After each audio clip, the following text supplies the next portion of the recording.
Hey y'all, this is Marley K. Hope everybody is doing well this morning. I have a lot of news that I'm going to share with you today, so hopefully you can hang on to your britches so we can get it all taken care of. We are going to be going over lots of things that are going on all over the planet because they are important to us while we are here in captivity watching Babylon fall. So, this first story is about BRICS and Brazil. Brazil drops the BRICS currency plan in favor of local payment push. And all I'm going to say is the bully is bullying. The bully in the backyard is bullying. And um, everybody in the world knows what it's like to deal with white people. Um, for the first time in my lifetime, like it seems like everybody who's considered the global south or who hasn't been the dominant um, people for the last couple of centuries are like really working hard to try to free themselves from colonialism. And as they try to attempt to leave, uh, white supremacy is like got a hold on them like Frankie Beverly before I let go. Um, it's painful to watch, but it's just the reality. It's if it just depends on how you look at it. I look at it as, I look at everything as a lesson and as a repetition and as a character trait of who we are dealing with. It's just like if you have a friend and you know your friend a little shady, poo shiesty or whatever, they might do one or two little things, not all together, and maybe it's a nice span of time in between they do they do the first poo shiesty thing and then the second poo shiesty thing, but by the time they get to the third poo shiesty thing, no matter when it comes, you've come to the conclusion that this is a character flaw of this individual. And if you can afford to break free of that person, you do, because you don't want to get bit or you don't want to be broken by this person. But sometimes it's your family. Sometimes it's people that you live with. Sometimes it's your co-workers. Um, it could be your best friend. It could be your spouse or significant other. So the whole world is having to deal with America and the West and these white nations who have built their entire existences for centuries, bullying them, forcing them to participate in society this way, or, one, we take over your country, we take your resources, we incite riots, we propagandize the people and influence them, or we just do a coup and we take over your government and then we just got puppets. So people or nations really don't have many options, and until the first real shots of World War III are fired and people can begin to see where everything's going to shake out and pick a side, we're going to be seeing nations say they're going to do one thing and then they back down and do something totally different because of the bully, the big bully, or the bully, the white supremacist system, that machine that keeps its foot on everybody's necks and its hands in everybody's pocket so that white people can be comfortable at the expense of otherness. And so that's what we're witnessing. And when I read the story, you'll understand. But it doesn't mean that the dollar still isn't in decline. It just means that um, the road to decline is going to be a little different, but it's still going to decline. It may even decline faster now because just like with the Russian sanctions and refusing to allow them to participate in SWIFT, they're going to start. America and the West is going to overplay their hands by, um, trying to force nations to not participate with BRICS, and it's going to backfire. Just like, everything else they do, everything else backfires. That nothing that they do works because they're always greedy. They're always overreaching. They always just do too much. So this is a classic example of how BRICS, when the B is for Brazil, um, has decided it's not going to participate in the BRICS currency plan. But at the end of the day, I think the Most High is going to work everything out where nothing is going to work for Babylon. They're going to try to force everybody to do whatever they got to do to, keep this thing propped up until they can finish raiding all the coffers and stealing and then going to hide and just leaving us here to die by ourselves. Um, that's what's coming. So this is a story about what this process is going to look like. Okay, so Brazil will not pursue a common BRICS currency um, during its presidency of the bloc this year, focusing instead on facilitating trade in local currencies, despite warnings from U.S. President Donald Trump about challenging mighty dollar dominance. The BRICS bloc is led by China, India, Brazil, Russia, and South Africa, the founding members. They were more recently joined by Egypt, Ethiopia, Iran, and the UAE, and Indonesia, plus a slew of associate countries eyeing full membership. Four Brazilian government officials, speaking on the condition of anonymity, told Reuters that plans for a shared currency have not progressed beyond political rhetoric into technical discussions. Instead, the trade bloc will concentrate on reforms to ease international payments in member countries' currencies.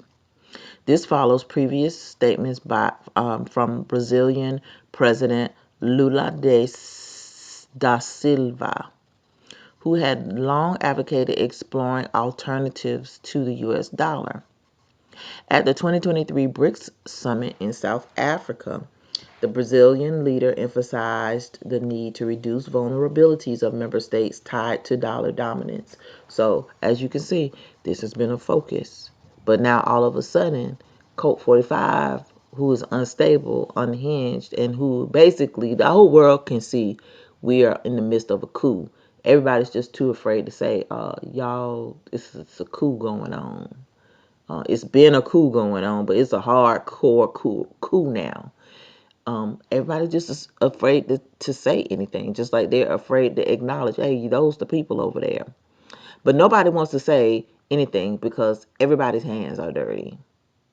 And if you know anything about Brazil, Brazil has the highest Afro-Latino um, uh, descendants of chattel slavery in the Western Hemisphere. They have actually more uh, black people, if you want to say black people or Negroes, than America. So, we need to pay attention to what happens with Brazil and how Brazil is handled because there's likely some Judah and some Israel there as well. A lot of them, a lot of descendants. So, as we try to focus on just ourselves, we got to remember that we are scattered everywhere. And a lot of these countries that are part of BRICS also are going through the same struggles that we are going through. Everybody, wherever we are, we're going to be collateral damage. So, try to think of our plights in that regard as well. Those people in Brazil, they have to deal with the white Latinos and the Spaniards. They colonized just like white people do, and they treat the black or the Afro Latinos in Brazil, in South America, just like they treat us here in America, like the white people treat us here. So, it's really important to pay attention to what's going on over there and how, wherever we are in large numbers, how those nations are handled. Let's say that, like Haiti, and just some of the other nations in South America and just in the Western Hemisphere in general. There's a tight noose around our necks wherever we are. And that's how you should know that's where the people at. Some people's got to be there. People are resources, and sometimes it's both. So it says, in a similar vein, former President Dilma Rousseff, chief of the BRICS-linked Shanghai-based New Development Bank, revealed the lender intended to use national currencies for investing in the private sector of the economies of member states. Trump is naturally not keen on such an idea and recently threatened to slap 100% tariffs on BRICS countries should they go ahead with similar plans. So, America is playing hardball. But I don't think it's going to work because I think all these nations have found alternative ways to get around the threats of tariffs and sanctions. And when America tries to do something, everything they do is going to backfire because it's the end of Gentile rule. They've done people wrong. They've ruled unfairly. They've, just done so much harm to the globe and to the global economies that people are just ready to divorce and just get on with it. They're like, we've been in this bad marriage a long time. We want to get off. We want to divorce. So that's what we are witnessing.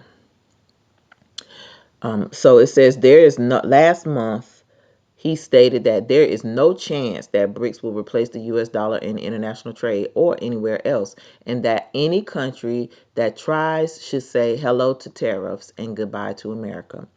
Well, America's going to be going goodbye anyway. The Most High already said so. So, nations have to protect their own people, and that's what they're doing. They're trying to figure out how to make the divorce less painful for their nation and their people.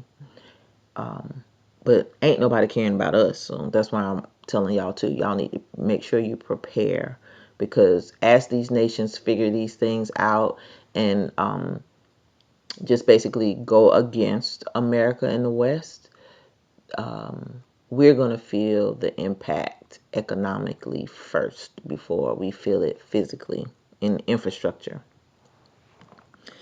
While Lula has moderated his stance on a fully fledged common currency, he maintains that BRICS nations have the right to discuss establishing forms of trade that do not make us fully dependent on the dollar. Everybody's trying to be self-sufficient.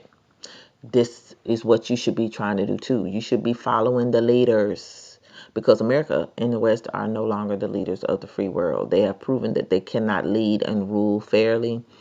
Not saying that any of these other countries, like Russia and China, are going to do a better job or be more fair, but you got to give other people a shot when you done told your draws. And so other nations are willing to take the risk to see what a Russia and China on a multipolar hegemony is like, because they've already seen what the white supremacist colonial one, Roman Empire one is like, and they don't like it.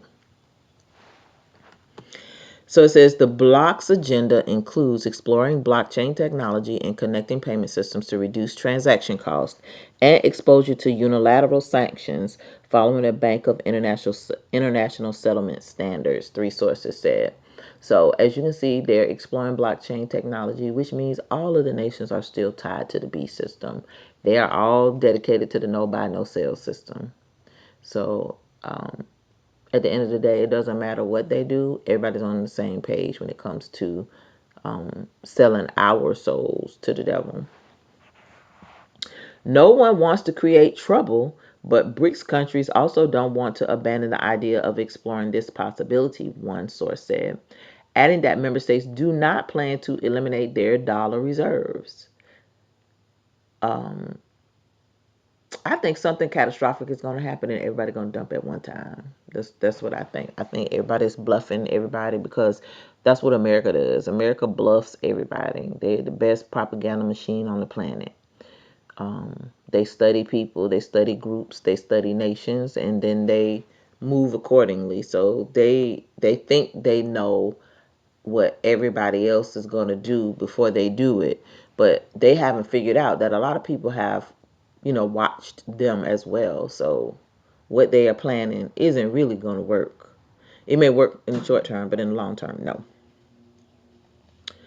Brazil's central bank and finance ministry recently discussed cross-border payment proposals for the July BRICS summit set to be hosted in Rio de Janeiro.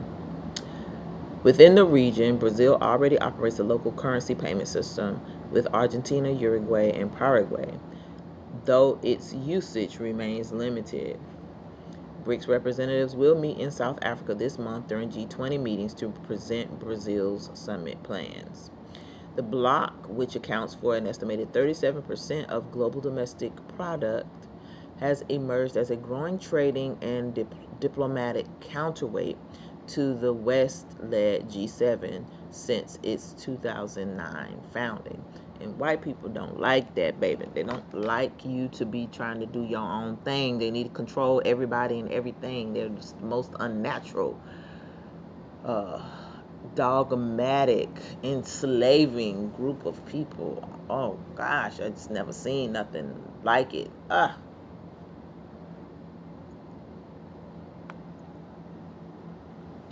So it says, meanwhile, Lula said earlier this week that Trump's anti-environment agenda is making it increasingly difficult to secure climate commitments from wealthy nations ahead of a key UN summit. So again, everybody's on, no matter what happens, everything is still leading to the United Nations climate agenda, the 2030 climate agenda, and this one world government, which is supposed to be completely set in place by the year 2030. Speaking to Radio Diario FM in the Amazonian state of Amapá, Lula expressed concern about obtaining financial pledges needed to protect forests and ecosystems. Brazil will host the COP30 climate conference in Belém, northern Paris State, on November 10th through 21st. The summit aims to boost funding from developed nations to help developing countries preserve their ecosystems. Lula chose Belém as the conference venue to put the spotlight on the endangered Amazon region. Well, having all those people come there ain't gonna help with none, but okay. Climate-induced wildfires burned 29.7 mn hectares of land in Brazil, which is 57% of which in the Amazon region from January to November 2024, nearly double the area scorched in the same period last year and the highest in 6 years, according to a study released in November.